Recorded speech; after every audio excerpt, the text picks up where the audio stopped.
We'll take a few minutes up here before we head off to lunch. And first question is, Snow White wears a wig and smokes, really? Sorry, that just came to me, kind of blew the whole thing. My whole morning has been destroyed. Sorry. You know, you think about the empowerment that you talk about and that Disney practiced. And I think a lot of people are reticent to do that with two thoughts in mind. My employees are going to make some poor choices that are going to cost me, or people are going to take advantage of me when they find out that we're generous like this. So what do we do with that? Well, it's a trust issue, certainly. With employees, I think that there's a trust both ways. Employees may not want to take risks because when they have in the past, they have paid the price.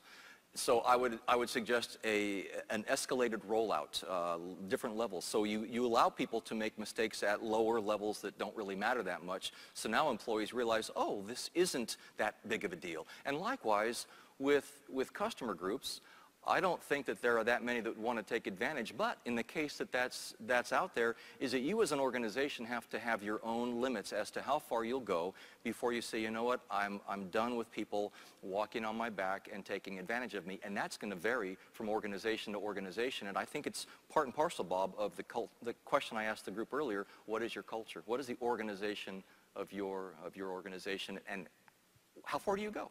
In addition to Disney, are there other organizations you point at and say, these are folks who have figured out how to do this? I know at our place we've looked at Zappos and what they're doing in terms of customer service. We'd all love to be Amazon in terms of the personalization, but we look at that and go, no, we can't afford that. It's interesting. There are so many, but kind of the way my brain works is the most recent outstanding environment that I was involved in was a store called Menards. And they are prominent throughout the Midwest, not so much on the West Coast where I'm from. And what amazed me in their culture is that they are known for saving money. But they also have a phrase that they call, let's take a lap. Every manager of the store walks the store constantly. They do not allow cell phones. If you have a cell phone, you're fired summarily. They walk the store. People in headquarters, they have a fleet of planes. Now, that's not inexpensive to get people out of head office into the stores and stores into the head office. So they are essentially doing what I explained in that Tigger team building every single day. They're walking the talk. And all of us have the impulse, because of what we're called to do, we'd love to kind of give away everything we've got. But there's some economic realities that we've got to deal with in that. How do we figure out how to disseminate as broadly as we can, how to engage as broadly as we can, and still figure out how to make the balance sheet work at the end of the month?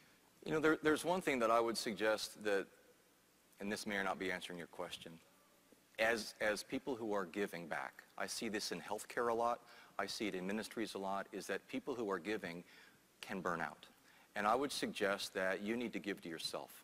I had a dentist who gave me some great feedback one time. I went in to see him and I had an ulcer on my eyelid. I was obviously stressed out, and he talked about, he was a dentist, but I think he was a minister at heart. He said I was juggling too many things. And I said, well, then how do I get beyond that? He said, you need to drop some of the balls you're juggling. Some of the balls you're juggling are glass and some are rubber. You got to figure out which are the rubber balls, because those are just noise in the channel. And all too often, I think we get caught up in sending out our message and we juggle so many balls, and some really don't matter. They might matter or have mattered in the past, but we have to be willing to constantly assess what is the core reason why we're here, and are there some things that we can get rid of. And paradoxically, when my wife and I and my business partner decided to look at these things and drop a few of those rubber balls, we could actually throw more glass balls in the air and do more. That's the stick to the knitting kind of principle there. When you have an employee who is working for you who has a bad show on stage, there are times when it's so bad that you've got to take immediate action and say, we can't do this, and you're out of here. When it's not that bad and you move in to try to coach and correct, talk us through what's the best way to do that. Well, first of all, before even coaching or correcting, there has to be consistency. So in leadership and management, there's something called the hot stove approach to leading. Anybody who touches a hot stove without a glove on is going to be burned. It's going to be instantaneous, and it's going to be consistent.